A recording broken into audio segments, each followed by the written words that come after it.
I never enjoyed driving at night.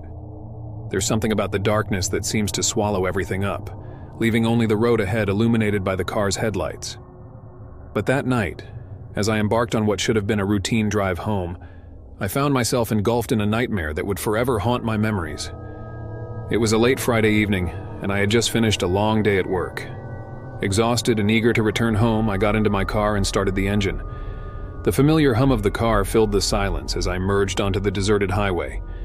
The streetlights became sparse, and soon I was enveloped in darkness, with only the occasional glow of a distant town to break the monotony.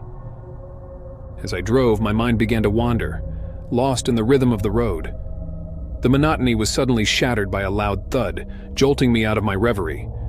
I slammed on the brakes, my heart racing as I peered into the darkness ahead.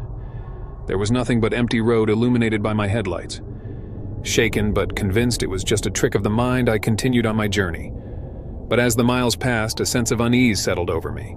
It felt as though something was watching me from the shadows, unseen but palpable in the air. Then out of nowhere, the headlights flickered and died, plunging me into complete darkness.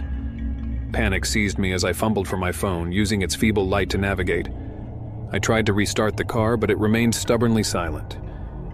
With no other choice, I stepped out into the cold night air, the sound of my footsteps echoing ominously in the silence. I popped the hood and tried to assess the damage, but everything seemed fine. It was as if the car had simply decided to stop working for no reason at all. As I stood there, feeling utterly helpless, I heard a faint noise in the distance. It sounded like footsteps, slow and deliberate, drawing closer with each passing moment. My heart hammered in my chest as I strained my ears, trying to locate the source of the sound. Then, emerging from the darkness, I saw him, a figure shrouded in shadow walking towards me with an eerie grace. I froze, unable to tear my eyes away as he drew nearer, his features obscured by the darkness. "Are you lost, traveler?" His voice echoed through the night, sending shivers down my spine.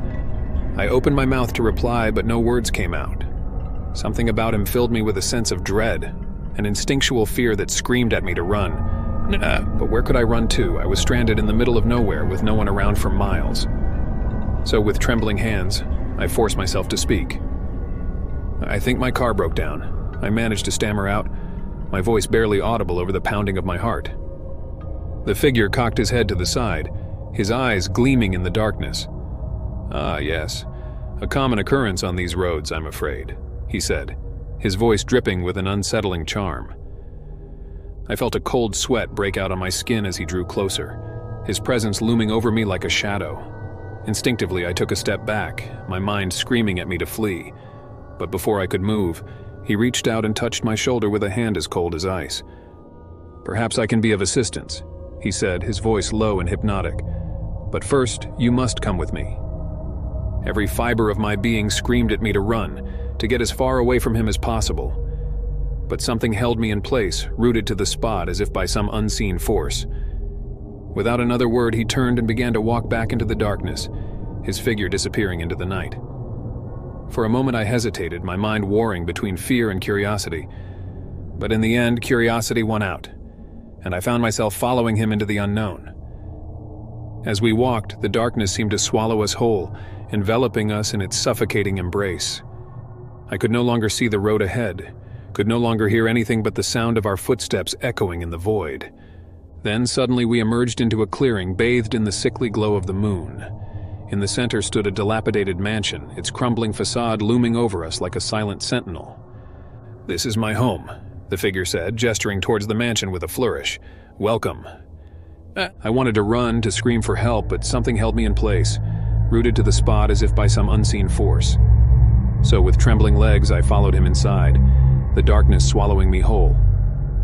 The interior was as decrepit as the exterior, with crumbling walls and rotting floorboards creaking underfoot.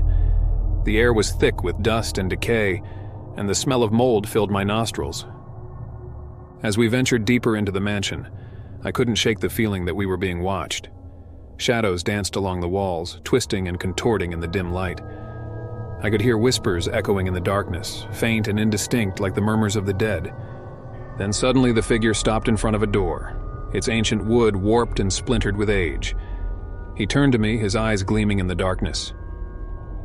"Beyond this door lies the truth you seek," he said, his voice sending shivers down my spine. But be warned, not all truths are meant to be discovered. With a sense of dread knotting in my stomach, I reached out and pushed open the door, revealing a staircase leading down into darkness. I hesitated for a moment, the weight of uncertainty bearing down on me like a leaden shroud. But in the end, I forced myself to descend into the unknown, the darkness swallowing me whole. As I reached the bottom of the staircase, I found myself in a vast underground chamber, its walls lined with ancient symbols and arcane sigils. The air was thick with the smell of sulfur, and the sound of dripping water echoed in the darkness. Then, suddenly I saw it, a grotesque creature, its twisted form writhing and contorting in the shadows. Its eyes gleamed with malevolence, and its jagged teeth dripped with saliva as it lunged towards me with a deafening roar. I screamed, the sound echoing through the chamber as I stumbled backwards, my heart pounding in my chest. But the creature was relentless, its claws tearing through the air as it closed in on me with terrifying speed. With nowhere left to run, I closed my eyes and waited for the inevitable. But just as the creature was about to strike, there was a blinding flash of light, and suddenly I was back on the highway, my car sputtering to life beneath me. Shaken and disoriented, I blinked in the harsh glow of the headlights, trying to make sense of what had just happened.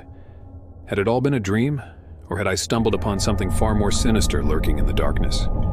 As I drove home, the events of that night played over and over in my mind, haunting me like a ghost. And though I tried to convince myself it was just my imagination running wild, a part of me knew the truth. For out there, in the darkness of the night, something lurked beyond the veil of reality, waiting to ensnare unsuspecting travelers in its web of nightmares. And once you were caught, there was no escape, no sanctuary to be found in the cold embrace of the night.